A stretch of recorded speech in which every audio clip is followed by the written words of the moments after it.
La parole est à Monsieur Michel Fangé. Merci, Monsieur le Président. Ma question s'adresse à Monsieur le ministre de l'Économie, des Finances et de la Relance.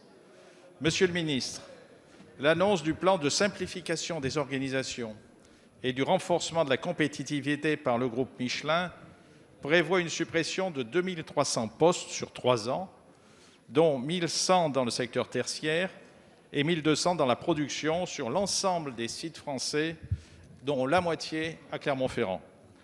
A priori, et selon le président Ménégo, sans licenciement sec, sans fermeture d'usine avec promesse de créer dans le même temps dans l'Hexagone autant d'emplois dans des activités à forte valeur ajoutée liées à la transition écologique, dont notamment une usine de production de piles à hydrogène.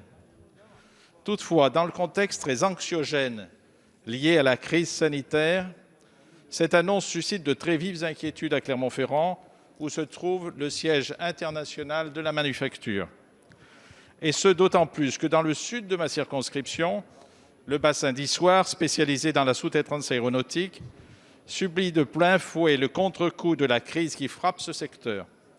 Aubert et Duval annonce déjà un plan de restructuration avec près de 237 suppressions d'emplois.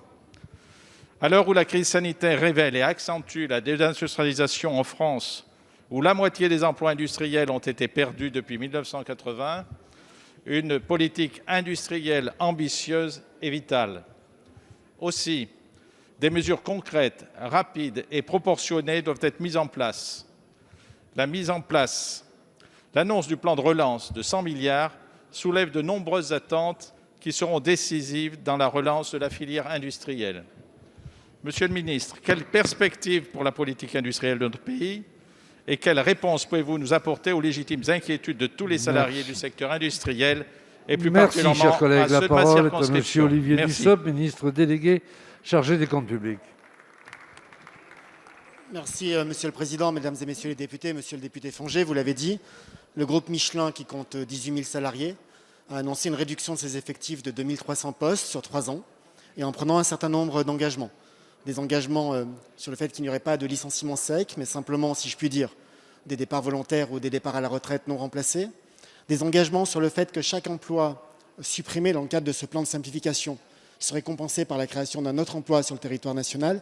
Des engagements aussi en matière d'investissement et notamment de localisation sur le territoire français, de nouvelles activités à forte valeur ajoutée dans le secteur de l'hydrogène, dans le secteur des piles, mais aussi dans le secteur du recyclage des matériaux durables ou encore de la chimie verte.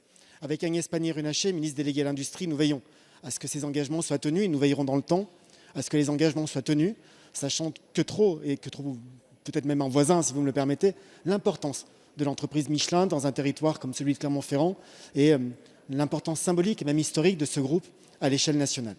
Votre question a aussi abordé les perspectives en matière d'industrie. Nous disposons aujourd'hui du plan de relance qui vient compléter les outils de politique industrielle. Et si nous devions résumer notre volonté, il s'agirait de parler de reconquête. Reconquête de secteurs industriels, reconquête de filières et de chaînes de valeur, relocalisation aussi d'activités industrielles dans nos territoires.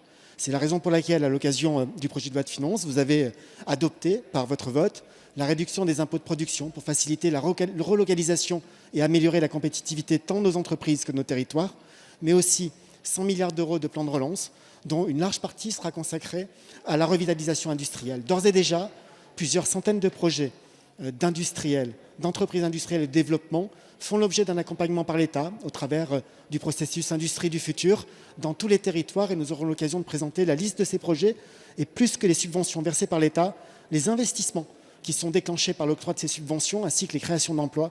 C'est en partant à la reconquête de ces filières et de ces territoires que nous répondrons aux inquiétudes légitimes que vous avez rappelées. Merci.